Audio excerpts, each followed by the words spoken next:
ಚಿತ್ರರಂಗದಲ್ಲಿ ಸಾಕಷ್ಟು ಹೆಸರು ಮಾಡಿ ಅತಿ ದೊಡ್ಡ ಕಲಾವಿದರಾಗಿರುವಂಥ ನಟಿ ಖುಷ್ಬೂ ಅವರು ಬಗ್ಗೆ ಬಂದಿರೋಂಥ ಸುದ್ದಿ ಇದು. ಖುಷ್ಬೂ ಅವರು ಇನ್ನಿಲ್ಲ ಅಂದರೆ ನಿಜ ಕೂಡ ಅಂದರೆ ಇದು ಆಘಾತಕಾರಿ ಸುದ್ದಿ ಅಂದರೆ ಕೂಡ ಹೇಳ್ಬೋದು. ಆದರೆ ಏನಾಗಿದೆ ಇಲ್ಲಿ ಸಂಪೂರ್ಣ ಮಾಹಿತಿ ನಾನು ನಿಮಗೆ ಕೊಡ್ತೀನಿ. ಅದಕ್ಕೂ ಮುನ್ನ ಚಾನಲ್ಸ್ ಕೂಡ ಸಬ್ಸ್ಕ್ರೈಬ್ ಮಾಡ್ಕೊಳ್ಳಿ.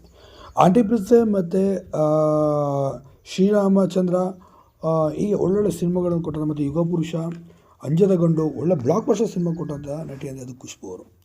ಸುಮಾರು 250 ಅಧಿಕ ಸಿನಿಮಾಗಳಲ್ಲಿ ಕಾಣಿಸ್ಕೊಂಡಿದ್ರು. ಅದರಲ್ಲಿ 60ಕ್ಕೂ ಅಧಿಕ ಸಿನಿಮಾಗಳಲ್ಲಿ ನಮ್ಮ ರವಿಚಂದ್ರನ್ ಅವರಿಗೆ ನಾಯಕಿಯಾಗಿ ಕಾಣಿಸ್ಕೊಂಡಿದ್ದಾರೆ ಅಂದರೆ ನಟಿ ಖುಷ್ಬೂ ಅಂತ ಹೇಳಿ. ಸದ್ಯ ಆಂಧ್ರದಲ್ಲಿ ಈಗ ವಾಸವಾಗಿರುತ್ತೆ. ರಾಜಕೀಯ ಜೀವನದಲ್ಲಿ ಈಗ ಸಕ್ರಿಯವಾಗಿದ್ದಾರೆ. ಮ್ಯಾಜಿಕ್ ಅಜ್ಜಿ ಎಂಬ ಸಿನಿಮಾನೇ ಕೊನೆಯ ಸಿನಿಮಾ ಕೂಡ 2001ರಲ್ಲಿ ಬಂದಂಥ ಸಿನಿಮಾ. ಇನ್ನು ಆ ಸಿನಿಮಾ ಸಂದರ್ಭ ಸಾಕಷ್ಟು ದೊಡ್ಡ ಮಟ್ಟಿಗೆ ಬ್ಲಾಕ್ ಬಸ್ಟರ್ ಕೂಡ ಆಗಿತ್ತು. ಈಗ ರಾಜಕೀಯದಲ್ಲಿ ಕಾಣಿಸಿಕೊಂಡು BJP ಆಗಂತ ಈಗ BSRP ಪಕ್ಷದಲ್ಲಿ ಕೂಡ ಅವರು ಕಾಣಿಸ್ಕೊಂಡು ಹೆಸರು ಕೂಡ ಮಾಡಿದ್ದಾರೆ. ಇನ್ನು ಹೀಗಿರಬೇಕಾದ್ರೆ ಖುಷ್ಬೂ ಅವರು 25 ವರ್ಷಗಳಿಂದ ಸಮಾಜಮುಖಿ ಕೆಲಸಗಳನ್ನು ಮಾಡಿಕೊಂಡು ಚಿತ್ರರಂಗದಲ್ಲಿ ದೂರ ಉಳಿದು ಸ್ವಂತ ಉದ್ಯಮವನ್ನು ಕೂಡ ಈಗ ಮಾಡ್ಕೊಂಡು ಹೋಗ್ತಿದ್ದಾರೆ.